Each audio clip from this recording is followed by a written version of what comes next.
बावहरबाय आरो नोंथांमोनखौ गोबाव समनि उनाव लोगो मोननानै आङो गोसोआव जोबोद रंजाखांनाय मोनदों। आङो गिबियावनो गोसो गोरबोनिफ्राय साबायखर बावनो सानो।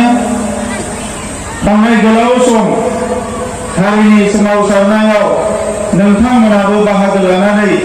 बे सोमावसारनायखौ जाफुंसार होनायाव बेसेबांबा बिहोमा होबोबाय।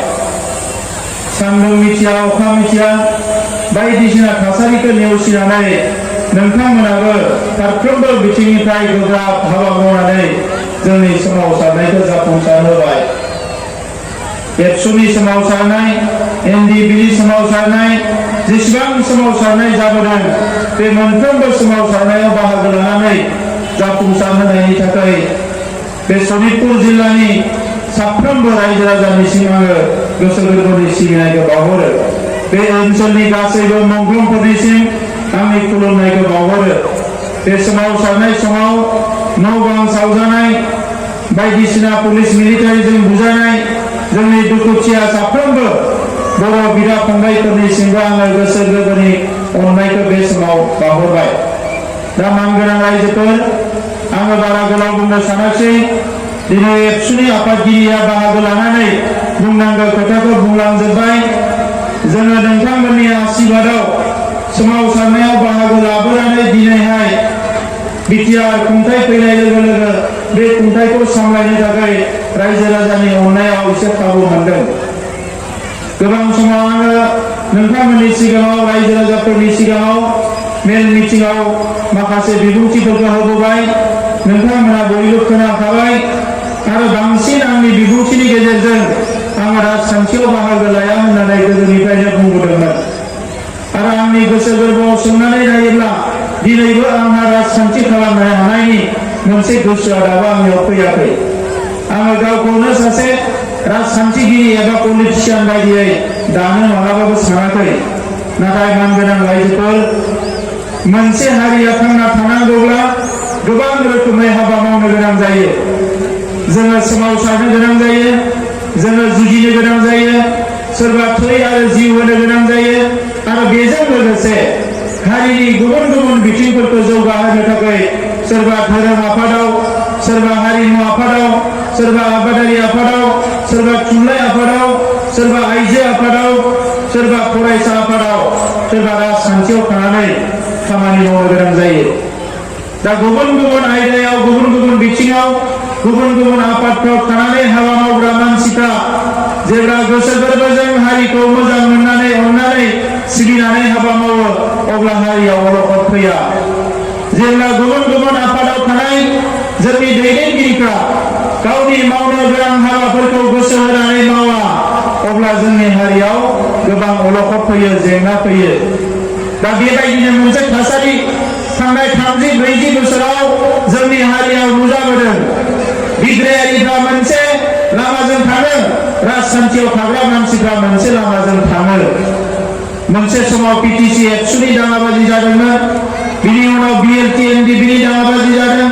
आरो बिनि उनाव फैनानै बिपिएफ बिपिपिएफ मोनसे दाङाबाजि जादों आरो थांनाय 20 बोसोराव बिपिएफ हानजाया बिटिसि ओनसोलखौ सामलायदों। बे सामलायनायानो बर'फोरनि पावारनि सेन्टार जानानै दङमोन। बिटिसिआनो बर'फोरनि पावार सेन्टारमोन, गोहोनि सेन्टार।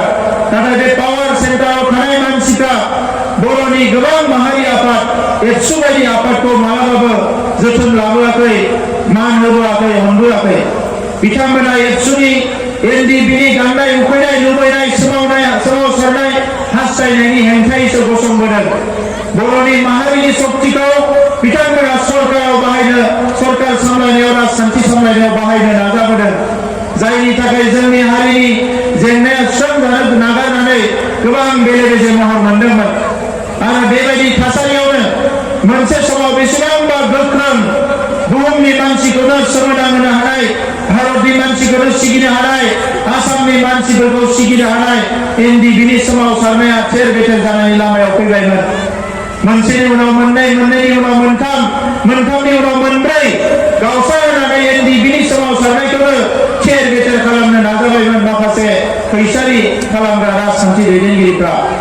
नाथाय नाथाय दिनै जोङो बाख्नायनांगोन साबायखर बावनांगोन दिनै जाय बिथाङा बिटिआर सरकाराव डिपुटि चिफ जाबाय गबिन्द बसुमतारी बिथांनि दैदेननायाव बिथांनि जे सैज्य खालामनो हानाय गोहो गोलाव समसिम नायहरनो हानाय इयुन नोजोर लानो हानाय गोहो आरो बिथांनि जि लिडारशिप बिनि गेजेरजोंनो जेरैखि जाया गाबथानानै आरो जों दुलाराय बर' फरायसा आफादा बिथांजों थाफानानै जों बयबो ज'यै खौसेयै बे मुभमेन्टखौ बे सोमावसारनायखौ मोनसे मान सन्माननि गेजेरजों थांनाय 27 जानुवारियाव फिनिशिं खालामनो हादों दा बियो जोंनि थाखाय बेसेबांबा मोनसे गिदिर जारिमिन मान गोनां रायजो राजाफोरमोन जोंनि सरकारानो एकर्डनि हेंथायै गसंदोंमोन जेराव जोंनि मोनसे सोमावसारनायखौ मान सन्माननि गेजेरजों फिनिशिंआव लाबोनानै हारिनि थाखाय माबा मोनसे बिना लाबोनांगौ बेबायदि समाव सरकाराव थाग्रा हाग्रामा महिलारिमोना जोंनि हेंथायै गसंदोंमोन जोबोद दुखुनांथाव बाथ्रा आरो दिनै एबसुनि आफादगिरिया बुंनाय बायदि आंबो बुंनांगोन बर'नि सा 12 एमएलए सा 22 एमएलए साथाम मन्त्रि चिफ डिपुटि चिफ जेसेबां गिदिर गिदिर लिडारफोर दङ एमपि एमएलए जोंनि हेंथायै गसंदोंमोन आरो बै समाव जोंनि हारिनि नङाब्लाबो बिथां अशोक सेंगारा जोंजों साया बायदि थाफाना खामानि मावदोंमोन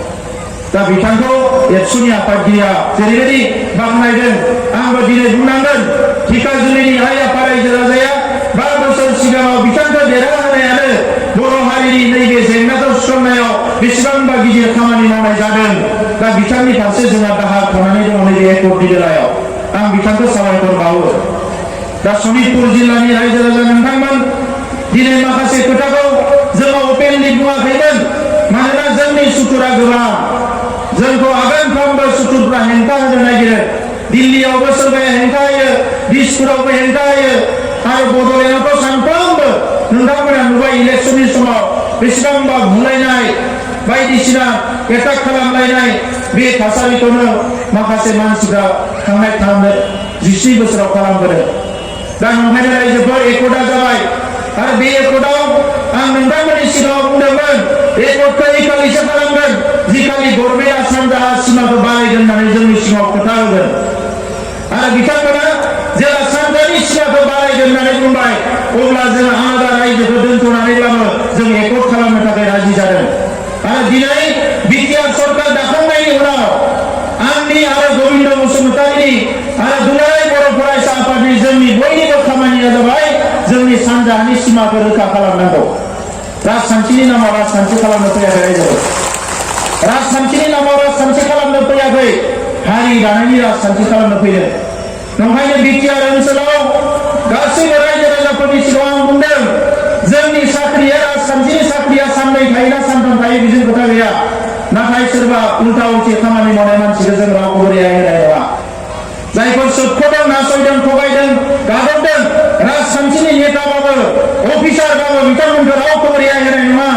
मानोना बे हारिया गोबां खस्थ' मोनबोबाय दिनै बे हारियाबो मोजाङै हां लानानै उदाङै संसार जानो हानाय मोनसे परिबेस दानो नांगोन आरो बेखौ दानो होननानैनो जों राजखान्थियाव फैनो गोनां जादों ना गबिन्द बसुमतारी बिथाङा राजखान्थि खालामनो गोसो दङमोन ना आंहा राजखान्थि खालामनो गोसो दङमोन जोंहा राजखान्थि खालामनो गोसो गैयामोन दा ओंखायनो आं नोंथांमोनखौ बुंगोन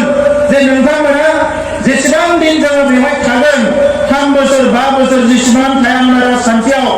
जेब्लायबो नोंथांमोना बे बिग्रायारि गोसोखौ जोंनियाव नागिरना मोनगोन नोंथांमोना जाहाथे सन्देह खालामा दा दिनै हा हुनि खोथाया थाबाय सनितपुर जिल्लाल' नङा सारा इन्डियायाव फरेस्ट डुवेलार्स एक्ट इमप्लिमेन्ट खालामनायाव गभर्नमेन्टआ माखासे हेंथा होदों बिथाङा गुबुन हारिनि जानायलाय मुंखौ मख'वाखै थांनाय समाव दावदैपिटि मन्त्रिया जोंनि बर'निनो चन्दन बर'आ फैनानै बे राङापारायाव हाखौ सुफैबाय एनजिअ थिनहरबाय फैसा थांबाय हा बिगासेल' बिथाङा पाट्टा खालामना होआसै बे दाया सोरनि जोंनिनो मानसिफोरनि दाय थांनाय 15 बोसोराव मालाबा आबक प्रमिला दावदैपिटि मन्त्रि जादों मालाबा चन्दन बर'आ दावदैपिटि मन्त्रि जादों आरो हा हु होनांगौनि बिबाना दावदैपिटिनि सायावमोन नाथाय दिनैसिम बेसेबांबा नाजानायनि उनावबो दावदैपिटिया बे खामानिखौ मावफुङासै बिथाङा रायलायनानै पद्म हाजरिका बिथांखौबो गुरै खालामबाय माखासे एमएलएफोरखौ गुरै खालामबाय बिथांमोना हा होनो रेडि जाबाय आंजोंबो रायलायबाय जेंना खालामला नाथाय जोंनि मन्त्रियासो हा हु होनायाव बिथांमोना हेंथा होबाय दा दिनै राजखान्थि नाथाय नंगुबै खामानिखौ बिथांमोना मावाखै दा ओंखायनो जों नाजादों फैगौ एसेम्बलि इलेक्सनाव जाय हारिनि हेंथा खामानि मावग्रा बिथांमोनखौ फेजेनजोबनानै मोजां मानसिखौ लाबोनानै हां मोनसेयावनो बे जेंनाफोरखौ जों फोजोबजोबनांगोन मानोना हारिया गासैबो अधिकारखौ जोङो मोननांगोन दा ओंखायनो नोंथांमोना दासान दिनै गामिफ्रा हाबाखै होननानै जोङो नोंथांमोननि थाखाय खामानि मावनाय नङा बुहुमनि बर'फोरखौ खौसे खालामनानै गेरेमसा हारि दानायनि जे एजेन्डा बेखौ बड'फा उपेन्द्रनाथ ब्रह्मआ जोंनो होलांदों आरो बे एजेन्डाखौ मोगथां महर होनो थाखायनो दिनै राजखान्थियाव फैदों दा ओंखायनो दिनै एबसुनि मिटिङाव फैदों गाबोन समफोरा एबसुनि मिटिङाव लिङाबाबो जों गावनो गामि गामि बेरायफैगोन मा जेंना दङ मा जेंना गैया बेखौ मावनांगौआ बर' फिसा हिसाबै आंनि बिबान दा ओंखायनो एमएलए बिथांखौ आं बुंदों बे लामाखौ थाबैनो खालामनानै होनांगौ दै खुरखानायखौ मावनानै होनांगौ बे सारा खामानिखौ बिथांमोना जेखौ हायो मावगोन जेखौ बिथांमोना मावनो हाया बहाबा थानसालि लुनांगौ मन्दिर लुनांगौ बहाबा जोंहा स्कुल कलेजनि जेंना दङ बे गासैबो खामानिखौ मावनांगौ जोंनि बिबान दा मानगोनां रायजोफोर बे खामानि मावनाया बारा गोब्राब नङा नाथाय राजखान्थियाव थाग्रा मानसिफ्रा फुंनि मोनानि जौ बेदरजों गेलेनायखाय जुवा गेलेनायखायसो जोंनि हारिनि खामानिया थालांदों आङो थांनाय 15 अक्ट'आव समायखिरा लानायनि हाबाफारिया जोबलांनायनि उनाव दिनैसिम बे 6-7 दिन 8 दिन अफिसाव जिरायनानै नुबाय बे खामानि मावनाया जेबो गोब्राब नङा जोबोद गोरलैथार जेब्ला मावालासिनो थायो अब्ला खिन्थु बे बारा गोरानिफ्राय गोरा जायो बे बिटिसि एरियाखौ स्कर्पिय' गारि गंसे लाना सानसेयाव खेबनै बेरायनो हायो नाथाय 15 बोसोराव जोंनि इएमजिएमफ्रा ना स्कुल नायखो ना लामा नायखो ना दालां नायखो बेरायनायनि नामाव गावनि लोगोफोरनियाव जौ बेदर जाना थांनायनि बादै जेबो खालामा सनितपुरावबो मालाबा फैयो खोनादों हाग्रामाबो फैयो बिथां चन्दन ब्रह्ममोनबो फैयोमोन फैनाय माने बहाबा जौ बेदर जाबाय मिनिबाय रंजा तामसा खालामबाय ब्लक थांबाय रायजो राजानि जेबो खोथा गैला दा बेसो जाबोदोंमोन नाथाय बेनि उल्था खामानि मावनो थाखाय जों फैदों दायो गेरेमसा हारि दानायनि हाबाखौ मावनांगोन आङो लाइमोनफोरखौ खावलायदों गोसो होनानै फराय आबादारिफ्रा गोसो होनानै आबाद माव सारा हारिनि मानसिफोरखौ लानानै बिटिसिआव सरकारखौ जोङो खुंदोंब्लाबो सारा आसामाव थानाय बर' फिसाफोरनि थाखाय जि मोनसे मास्टार रेस बानायनांगौ गेदेमा हारि बानायनांगौ बिनि प्रजेक्टखौ जोङो फैगौ जानुवारिनिफ्रायनो जागायगोन दा ओंखायनो नोंथांमोना जेसेबां जेंना दङ टाइम टु टाइम जोंनोबो मिथिहो जोंबो रायलायगोन 1 तारिखनिफ्राय बिटिसि एरियानि थाखाय टल फ्रि नाम्बार होगोन जोङो सोर न' मोनाखै सोर न' मोनदों मा जादों बिनि टल फ्रि नाम्बार होगोन आरो फेब्रुवारिनि 1 तारिखनिफ्राय सारा आसामनि मानसिफोरनि थाखायबो होगोन जोङो टल फ्रि नाम्बार नोंथांमोना बिनिफ्रायनो मिस कल हरनानै सनितपुराव जे न' मोनाखै बेखौ जोंनो फोरमायहरनो हागोन अब्ला जोंनि बिटिआर सरकारा बिनि एमएलएनो जों बेखौ दैथायहरगोन आरो जों बुंगोन न'खौ नोंथाङा बानायनानै होनांगोन लामाखौ नोंथाङा बानायनानै होनांगोन सारा आसामनि एमएलए मन्थ्रिफोरजों जोङो क'क्राझाराव जिरायनानै क'र्डिनेट खालामजोबगोन आरो जेराव नांलायगोन जेराव धरना होनांगौ होगोन हांगार स्ट्राइक खालामगोन जि खालामनांगौ खालामगोन नाथाय 5 बोसोराव जोंनि हारिनि महर मुस्रिया सोलायनांगौ बेनो जोंनि गुबै थांखि दा ओंखायनो रायजोफोर आं गोलाव बाथ्रा बुंला उनाव फैबावगोन मोनाबायबो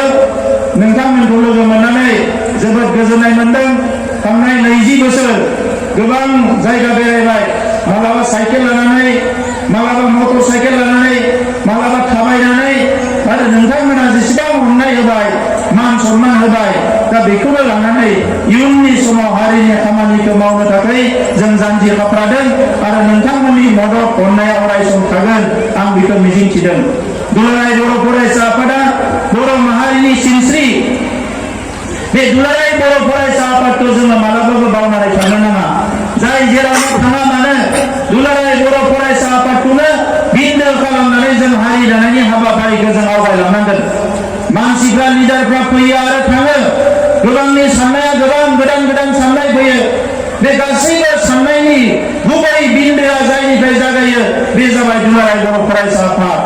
दा ओंखायनो दिनै आं सरकाराव फैदोंब्लाबो माहारिनि हाबा मावनायाव दुलाराय बर' फरायसा आफादा अरायसम गोजौआव थागोन दा बेनिखायनो आं जाय बिथांमोना दिनै सनितपुर जिल्लायाव बिबान मोनबाय गाबोन समफोर दखराफ्राव प्राइमारिफ्राव बिबान मोनगोन आं एबसुनि बिबानगिरिफोरखौ खावलायदों जे एबसुनि जे गोथारथि बेखौ जों अराय सम लाखिनांगोन आरो माहारिनि खामानि मावनायाव रावजोंबो जाहाथे दुलाराय बर' फरायसा आफादा कमप्रमाइज खालामा दा बेखौनो आङो खावलायो मानोना हारियाव मोनसे आफाद नाङो बे आफादा हारिनि थाखाय अराय सम गार्ड होनो हायो लिडारशिप होनो हायो बेंनो हायो जोथोन लानो हायो अब्लासो हारिया जौगागोन दा बेखिनि खोथाखौनो बुंनानै बयनिसिमबो अननाय सिबिनायखौ बावहरनानै इयुनाव खौसेयै ज'यै जों हाबा मावलांनो हागोन बेखौ मिजिंथिनानै आंनि बुंनायखौ फोजोबनो सानबाय आरो राजखान्थिया दिनै सोलाय सोल'नि मोनसे बारहावा बारदों दा बेवहाय राजखान्थियाव फैबाय हिसाबै आं नोंथांमोनखौबो खावलायलांनो नागिरो सम आरो थासारिखौ बुजिनानै सनितपुर ओनसोलनि रायजो राजाया जों खौसे जानानै राजखान्थियाव आगान सुरनांगोन नैबे समा जोंनि थाखाय जोबोद गोनां सम बे समाव जोङो गामि सोसननाय गामि दानख'नाय आरो गुबुन गुबुन हाबा मावनायखौ जों आखायाव होदों दा गासैबो बाथ्राफोरखौ जोङो बुंफोरजोबनो हाया दा बेनिखायनो रायजोफ्रा बे बाथ्राखौ एबसुआ बुंनाय बायदियै बुजिनानै जाहाथे खामानिफोरखौ मावो आं बेखौनो खावलायनानै आंनि बुंनायखौ फोजोबबाय गोजोन्थों आरो बयनोबो गोदान बोसोर 2021 मायथाइनि गाहाम हामलायनायखौ बावहरबाय अबंलावनि खाथियाव आरज गाबदों 2021 मायथाइयाव नोंथांमोना बयबो अनलायनानै न'खराव संसार जानो हागोन जोंनि फरायसाफ्रा मोजां सोलोंथाइ लानो हागोन समाजनि दैदेनगिरिफ्राबो जाफुंसार जागोन बयनिबो न'आव सुख सान्थिया थागोन बिनि थाखाय अबंलावनि खाथियाव आरज गाबनानै आंहा बयनिसिमबो खुलुमनानै आंनि बुंनायखौ बेयावनो फोजोबबाय गोजोन्थों।